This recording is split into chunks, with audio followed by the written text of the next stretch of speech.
provide safe and enabling environments for everybody who returns, for them to be reintegrated in their societies. Huma, when you first started working with the refugees, what did you initially hope to achieve? Of course, we've seen so many of their success stories bringing about such a change. What was the change you wanted? It was actually initially when I started working with them, it was very difficult for me to get them out of their homes and start working with me. So it was like a huge exercise that we went through. We explained them the path. We told them how it's going to be. A lot of them were dropouts as well.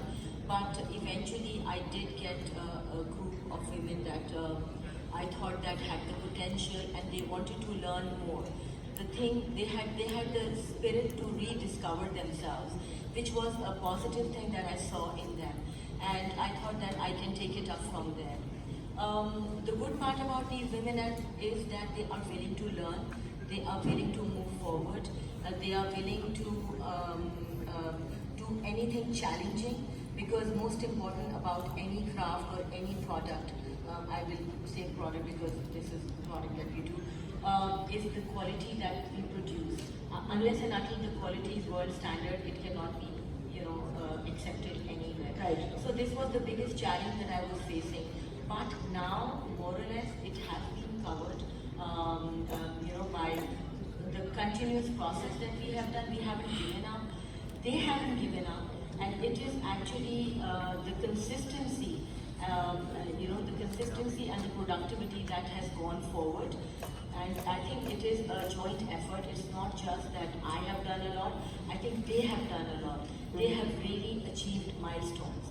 And I'm very, very proud of all these women that work with us. So, and I'm happy that they want to pursue more, they want to learn more. They are always welcoming me every time I go to the camps now. Before it was very low attendance, now it's full attendance, and I see everybody with happy faces. They come 9 o'clock sharp, and they follow a regiment. They are very disciplined now, and I think these are the things that are moving them forward. They see the light at the end of the tunnel, and they see that their lives are improving. So, which is the biggest battle that they have achieved. Right, and their resilience and hope is amazing, and it's tremendous. Mahira, what was your first impression like when you first met the refugees? Was it what you expected or something different? Well, it was, I don't know, I wasn't really expecting too much. Like I had not set something in my head that, oh, I'm going to do this. I was very curious to see where are they living, how are they living, what are we doing about this? What was really amazing for me to see was they were just all very hopeful. I think if you ask everybody, when you go to refugee camps, they're just very, very hopeful. Because I think, and this is it's a human instinct, right? It's something that we all feel. And if we don't have that, you're gone. So in hardships, in trouble, and this is not normal trouble, this, as she said, is very, very difficult. You're neither here, you're neither there. I mean, imagine, and I said this the last time I was here, imagine not having a place that you can call home. That's basic for me and you. But you're displaced in the very correct sense of the word. You're a displaced person, and displacement is the worst thing that can happen.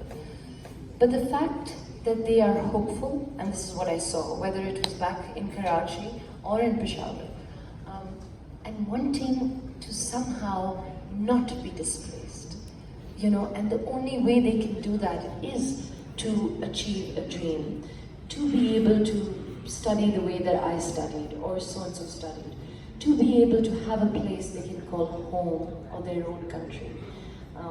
And it's quite amazing because, like Uma said, it's not just that Pakistan's working towards it, so are they. It's sort of in tandem. Right. It's together. So I mean, I think honestly, going there is something. I used to say this about Chota Khanum, I say this about the refugees. I think schools should provide this.